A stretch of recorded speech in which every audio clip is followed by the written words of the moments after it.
నీళ్ళల్లో ఉన్న వ్యక్తిని చూడండి. ఆయన ఎంతో ఆపదలో ఉన్నాడు కదా! ఆ చేప ఆయన్ను మృంగేయబోతోంది. ఆ వ్యక్తి ఎవరో మీకు తెలుసా? ఆయన పేరు యోనా. ఆయన ఇంతటి ఆపదలో ఎలా చిక్కుకున్నాడో చూద్దాం. యోనా యెహోవా ప్రవక్త. ఎలీషా చనిపోయిన తర్వాత కొంతకాలానికి యెహోవా యోనాతో, నీవు గొప్ప పట్టణమైన నీనవేకు వెళ్ళు. అక్కడ ప్రజల చెడుతనం చాలా ఎక్కువైపోయింది. దాని గురించి నీవు వాళ్ళకి చెప్పాలి అన్నాడు. అయితే యోనాకలా వెళ్లడం ఇష్టం లేదు. కాబట్టాయన నీనవేకు వ్యతిరేక దిశలో వెళ్లే ఓడ ఎక్కాడు. యోనా అలా పారిపోవటాన్ని చూసి యెహోవా సంతోషించలేదు. అందుకే ఆయన ఒక పెద్ద తుపానును కలుగజేశాడు. ఆ తుపాను ఓడను ముంచివేసేంత తీవ్రంగా మారింది. ఓడలోని నావికులు ఎంతో భయపడి సహాయం కోసం తమ దేవుళ్లకు ప్రార్థించారు. చివరకు యోనా వాళ్లతో, నేను భూమి ఆకాశాలను సృష్టించిన యెహోవా దేవుణ్ణి ఆరాధిస్తాను. యెహోవా చెప్పిన దానిని చేయకుండా నేను పారిపోతున్నాను అని చెప్పాడు. అప్పుడా నావికులు, తుపాను ఆగిపోవాలంటే మేం నీకేం చెయ్యాలి అని అడిగారు. నన్ను సముద్రంలో పడవేయండి, అప్పుడు సముద్రం నిమ్మలిస్తుంది అని యోనా వాళ్లకు చెప్పాడు. నావికులలా చేయడానికి ఇష్టపడలేదు.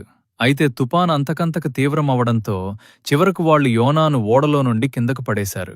వెంటనే తుపాను ఆగిపోయి సముద్రం నిమ్మలించింది. యోనా నీళ్లల్లో మునిగిపోతుండగా ఆ పెద్ద చేప ఆయన్ను మృంగేసింది. కాని ఆయన చనిపోలేదు. 3 రోజులు 3 రాత్రులు ఆయన ఆ చేప కడుపులోనే ఉన్నాడు.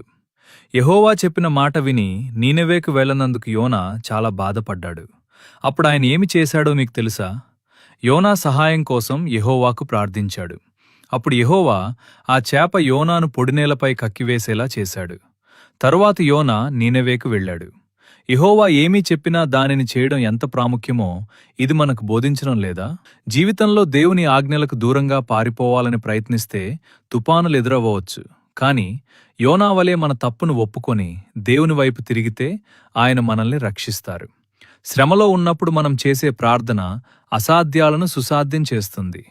దేవుడు మనకిచ్చే బాధ్యత నుండి తప్పించుకోవడం కంటే ఆయనపై నమ్మకంతో ముందడుగు వేయడమే అసలైన విజయం. బలులు అర్పించుట కంటే ఆజ్ఞను గైకొనుటయు, పొట్టేళ్ల క్రొవ్వు అర్పించుట కంటే మాట వినుటయు శ్రేష్టము. ఈ వీడియో మీకు ఆశీర్వాదంగా అనిపిస్తే లైక్ చేయండి, షేర్ చేయండి. మరిన్ని ఆత్మీయ సందేశాల కోసం సబ్స్క్రైబ్ చేయండి.